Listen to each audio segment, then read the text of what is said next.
네, 할렐루야. 하나님 말씀 함께 보겠습니다. 우리 사도행전 8장 4절부터 24절까지 말씀입니다.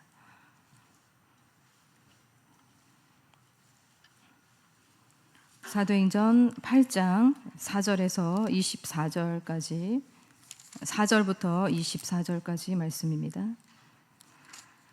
함께 합독하시겠습니다.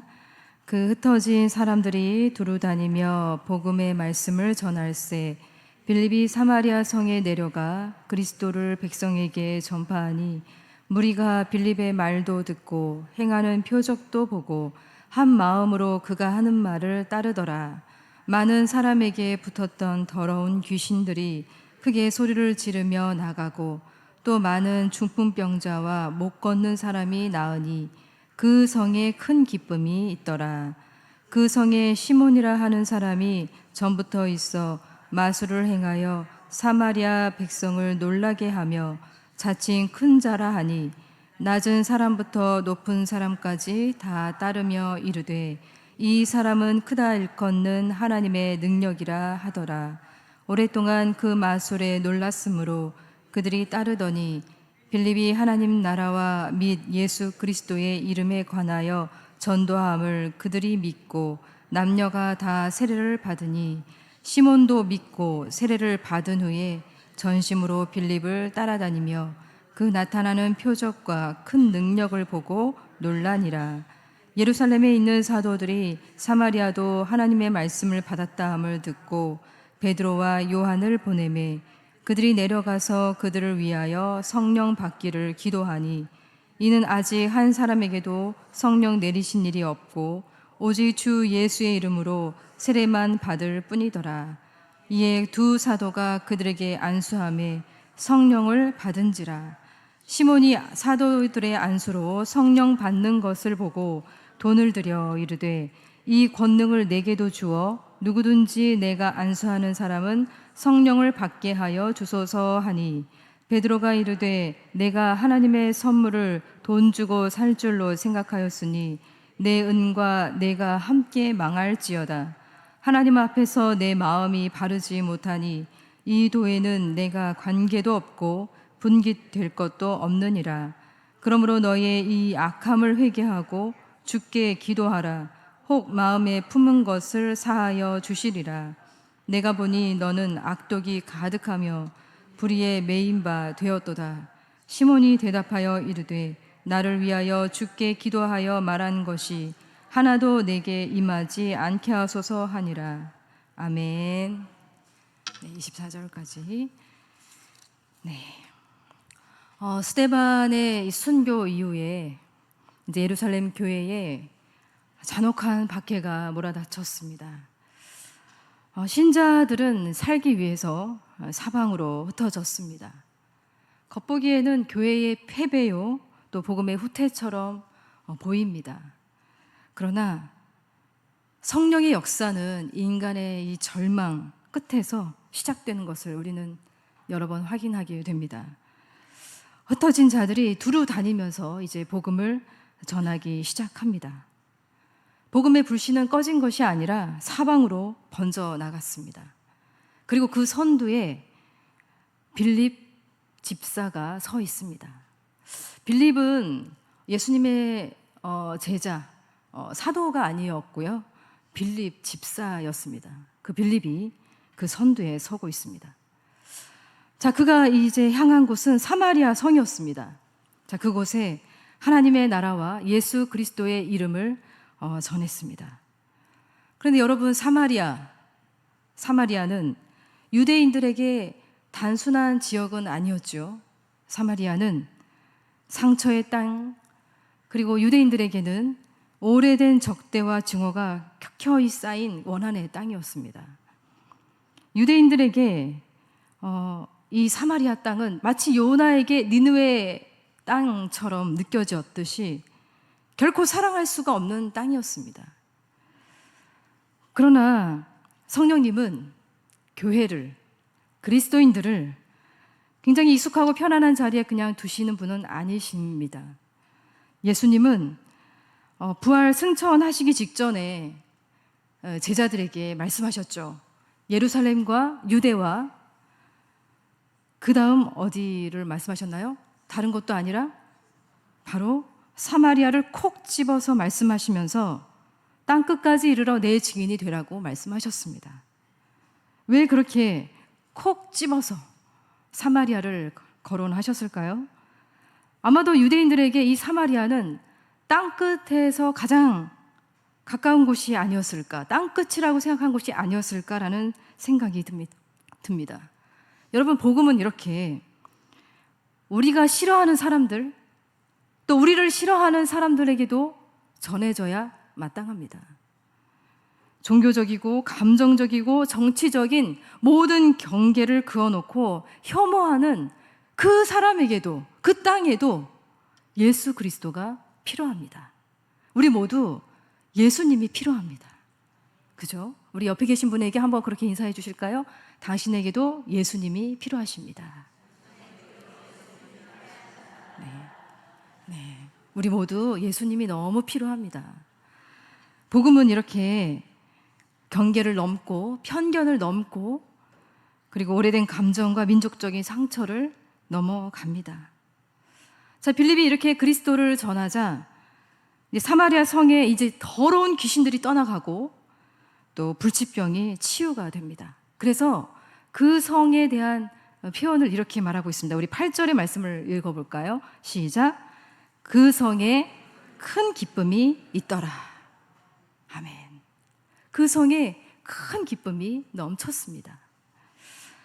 복음이 임하는 곳엔 하나님 나라의 기쁨이 임하게 되어 있습니다.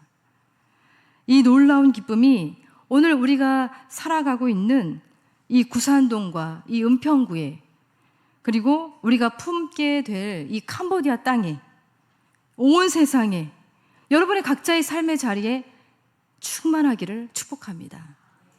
기쁨이 충만하기를 바랍니다. 자, 그 성에 있는 마술사 시몬이라는 사람도 있었는데 그 사람도 하나님 나라와 예수 그리스도의 이름을 듣고 믿고 세례를 받았습니다. 그리고 심지어는 빌립을 전심으로 따라다녔습니다. 전심으로 따라다녔어요. 자, 여기까지 이야기는 아무런 문제가 없어 보입니다. 너무나도 아름다운 복음의 이야기예요. 박해가 복음의 확산으로 바뀌고 사마리아가 복음을 받게 되고 심지어 영향력을 가지고 있는 이 시몬이라는 사람도 예수를 믿게 됩니다.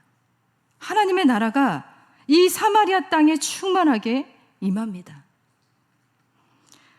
자, 이렇게 사마리아가 복음을 받았다는 소식을 듣고 예루살렘 교회에 두 사도 베드로와 요한이 내려옵니다. 그리고 그들이 안수를 합니다. 사마리아 사람들이 성령을 받습니다. 자, 이 말씀을 15절과 16절 한번 같이 읽어볼까요? 시작. 그들이 내려가서 그들을 위하여 성령 받기를 기도하니 이는 아직 한 사람에게도 성령 내리신 일이 없고 오직 주 예수의 이름으로 세례만 받을 뿐이더라. 아멘. 이 말씀은요, 좀 오해가 생길 수 있을 만한 말씀이라는 생각이 듭니다. 아니, 왜 사마리아인들이 빌립의 전도를 듣고 믿고 세례까지 받았는데 믿었을 때 우리가 예수를 주로 고백할 때 성령이 아니고서는 고백할 수가 없거든요. 그런데 이 두 사도들이 올 때까지 성령 임재가 지연됐다는 말씀이 좀 잘 이해가 안 됩니다. 사마리아 이 사람들의 믿음이 부족했던 걸까? 아니면 빌립의 능력이 조금 부족해서 그랬던 걸까요? 여러분, 이 말씀은 잘 기억하시길 바랍니다. 이 말씀은 우리가 성령을 받는 어떤 공식, 어떤 절차를 이야기해주는 말씀이 아닙니다. 이렇게 해야, 사도들이 와야, 안수를 해줘야 성령 받는구나, 그런 공식을 말해주고 있는 구절이 아니라는 거예요. 오해가 없으시길 바랍니다. 성령님은 우리의 예상, 우리의 예측, 우리의 방식을 넘어서서 자유롭게 활동하시는 하나님의 영이십니다. 지난주에 우리가 말씀을 들었죠. 진영 중에 남아있던 엘닷과 메닷에게 하나님의 영이 임하셨어요. 모세를 따라가지 않고 그 진영 중에 남아있는 그 두 사람에게도 성령께서는 임하셨습니다. 여러분, 오순절에는 어떻게 임하셨나요? 마가의 다락방에 모여있던 120명의 문도들에게 기도 중에 성령께서 임하셨어요. 기도 중에. 고넬료의 집에서는 베드로가 설교할 때, 말씀을 들었을 때 성령이 임하셨습니다. 에베소에 있는 제자들에게는 이 사도 바울이 안수를 해서 성령이 임하시기도 하셨어요. 저는 어떻게 성령을 받았을까요? 가정 예배 드리다가 받았습니다. 여러분, 가정 예배 드리시면서 여러분의 자녀들이 성령 받기를 축복합니다. 아주 뜨겁게 가정 예배 드리다가 성령을 경험했습니다. 여러분, 성령님은 놀랍게 일하시는 하나님이십니다. 그런데 이 이야기는 하나님께서 사마리아 교회를 예루살렘 교회와 공적으로 묶으시기 위해서 이것을 알려주는 하나의 사건적인 말씀입니다. 만약에 빌립의 전도만으로 사마리아 교회가 성령을 받고 끝났다면 역사적으로 거리감을 가지고 있는 유대인의 교회와 사마리아인들의 교회는 예수 안에서도 영원히 갈라섰을 것입니다. 성령은 분리된 공동체를 원하지 않으세요. 예루살렘 사도들의 손에 의해서 성령이 임하게 하심으로 유대인들에게는 이런 메시지를 주시는 거예요. 너희가 멸시하던 사마리아도 너희와 똑같은 한 몸임을 인정하게 하신 거예요. 그리고 사마리아인들에게는 너희가 적대하던 예루살렘과 너희가 한 성령 안에 묶여있다, 바로 그것을 알려주기 위해서 이 말씀이 우리에게 전해지게 된 겁니다. 여러분, 성령님의 주권은 인간의 공식이나 제도나 이 통제에 묶여있지 않으세요. 그러나 이 사마리아에서는 특별히 이렇게 예루살렘 교회에서 파송받은 베드로와 요한의 안수를 통해 임하셨어요. 갈라진 장벽을 무너뜨리고 원수된 자들을 한 몸으로 묶기 위해서였습니다. 자, 그런데 이 거룩하고 하나 되는 이 축제의 자리 한복판에서 인간의 가장 더러운 욕망이 고개를 쳐들고 있습니다. 자, 마술사 시몬이에요. 자, 그는 원래 사마리아에서 마술로 사람들을 놀라게 했고 자칭 큰 자라 일컫던 자였습니다. 사람들에게 굉장히 영향력의 정점에 서 있었던 사람이었습니다.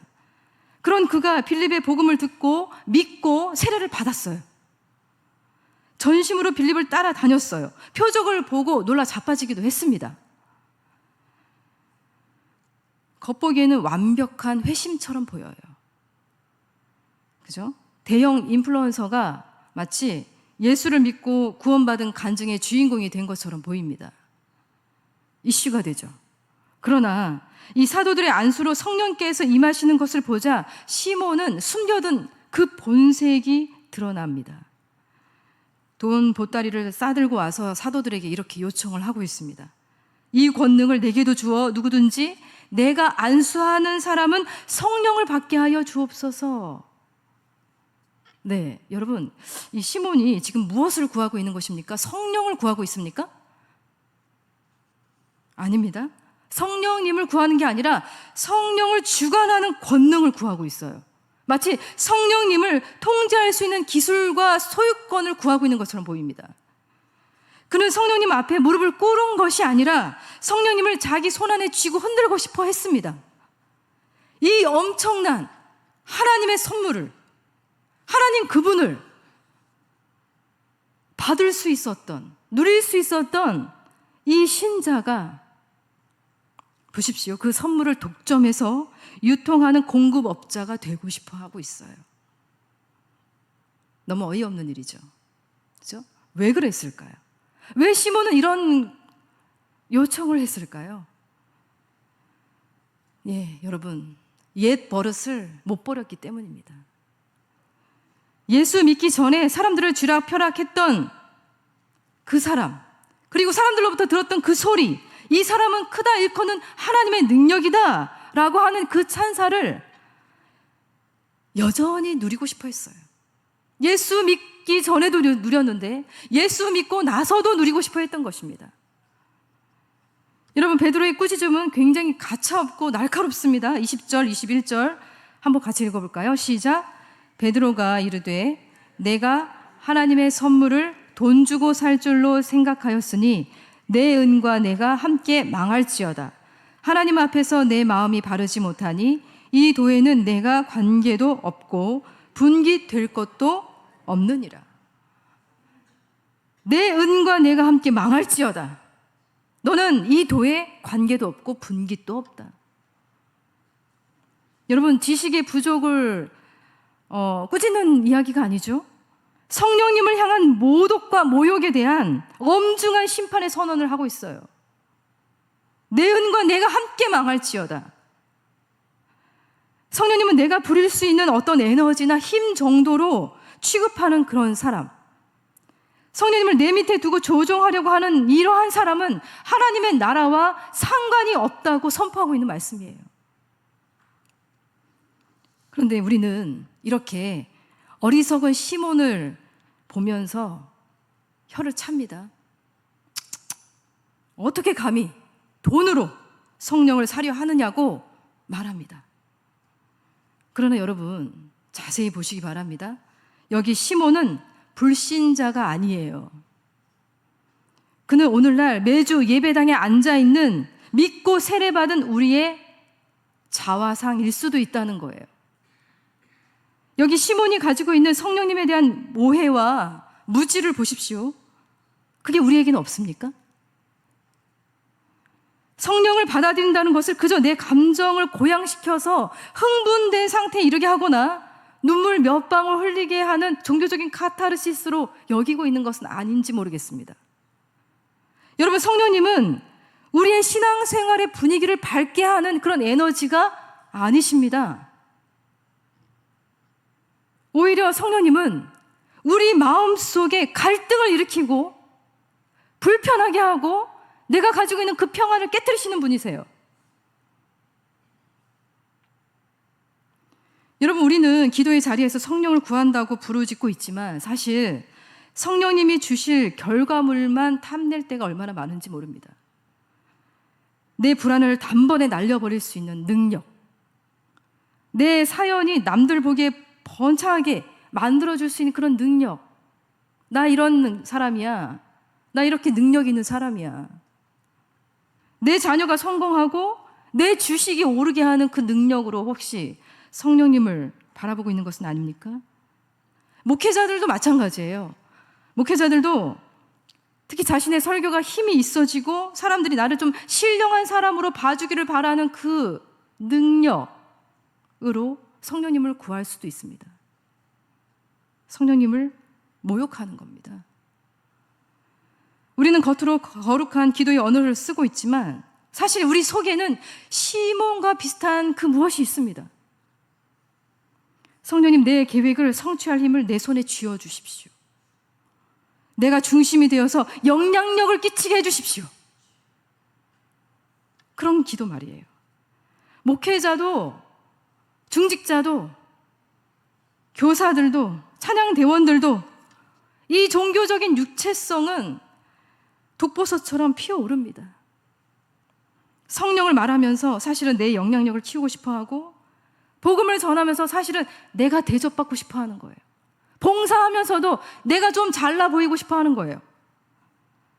성령님은 바로 그 인위적이고 위선적인 바르지 못한 그 마음을 그냥 놔두지 않으시죠. 좌우의 날선 복음의 그 날카로움으로 베어버리십니다. 내 은과 내가 함께 망할지어다. 너는 이 도에 관계도 없고 분깃도 없을 것이다. 그것뿐만이 아니에요. 22절과 23절 한번 같이 읽어볼까요? 시작. 그러므로 너의 이 악함을 회개하고 주께 기도하라. 혹 마음에 품은 것을 사하여 주시리라. 내가 보니 너는 악독이 가득하여 불의에 매인 바 되었도다. 네. 여러분, 성령을 따라 행한다는 것은 무엇일까요? 어떻게 하면 우리는 성령님을 따를 수 있을까요? 성령님을 구할 수 있을까요? 성령을 소유하거나 조종하는 것이 아니라 여러분, 우리는 성령님의 다스림, 그 아래 철저히 무릎을 꿇어야 됩니다. 시몬의 본질적인 문제는 돈이 아니에요. 육체입니다. 육체. 여러분, 육체가 무엇입니까? 하나님을 이용해서라도 내가 주인이 되려고 하는 인간의 지독한 본성이에요. 아주 지독해요. 이 육체는 이 세상의 유흥가에만 있는 것이 아니에요.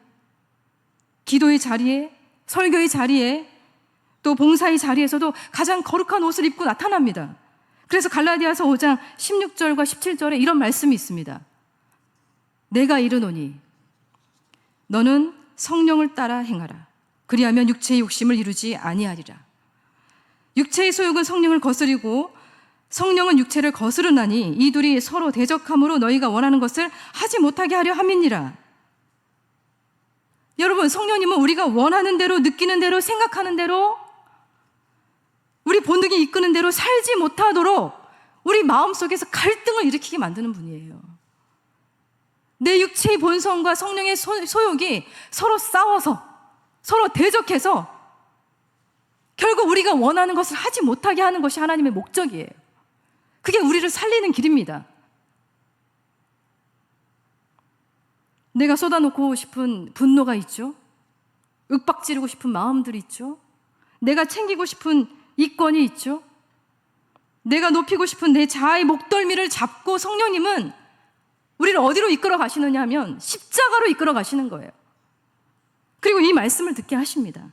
그리스도 예수의 사람들은 육체와 함께 그 정욕과 탐심을 어디에 못 박는다고요? 십자가에 못 박느니라. 십자가에 못 박아야 돼요.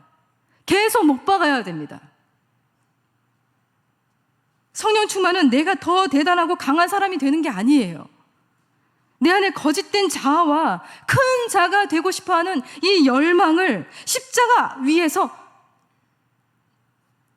철저히 박살이 나는 거예요. 만약 우리가 내 안에 계신 성령님의 음성을 무시하고 내가 원하는 육체의 욕망을 선택하다 보면 결국 이것이 성령님을 소멸하게 하는 것이고 그분을 슬프게 하는 것이고, 그러한 삶의 결국은 사도 바울이 말했습니다. 하나님의 나라를 유업으로 받지 못한다고 말했습니다. 구원받지 못한다는 거예요. 여러분, 시몬이 원한 것은 단번에 사람들을 압도할 만한 그런 권능으로 그것을 구했지만, 사실 성령님은 우리 안에 강력하게 역사하고 싶어 하시는 그분의 열망은 무엇이냐면 바로 조용히 우리의 인격을 변화시키는 열매예요. 열매. 성령의 열매는 실적이나 어떤 과시가 아닙니다. 우리가 성령의 열매를 아주 잘 알고 있죠. 사랑과 희락과 화평과 그다음에 뭐죠? 오래 참음과 자비와 양성과 충성과 온유와 절제입니다. 이것이 성령의 열매예요. 이 열매들은 능력을 가졌지만 사람을 지배하지는 않아요. 자신을 내세우지도 않고 자신을 자랑하지도 않고 오히려 내 욕망이 하나님의 이름으로 튀어나오려고 할 때 스스로 멈추는 능력이에요. 하나님을 자랑하는 열매입니다. 베드로의 엄중한 이 책망 앞에 시몬은 무서운 심판을 면하게 해달라고 구걸하듯이 기도를 부탁을 합니다. 24절을 볼까요? 함께 읽어볼까요? 시작. 시몬이 대답하여 이르되 나를 위하여 주께 기도하여 말한 것이 하나도 내게 임하지 않게 하소서 하니라. 여러분, 그러나 여러분 착각하면 안 됩니다. 진노를 피하는 길이 다른 사람의 어떤 기도로 피할 수 있다라고 생각하는 것은 잘못된 생각이에요.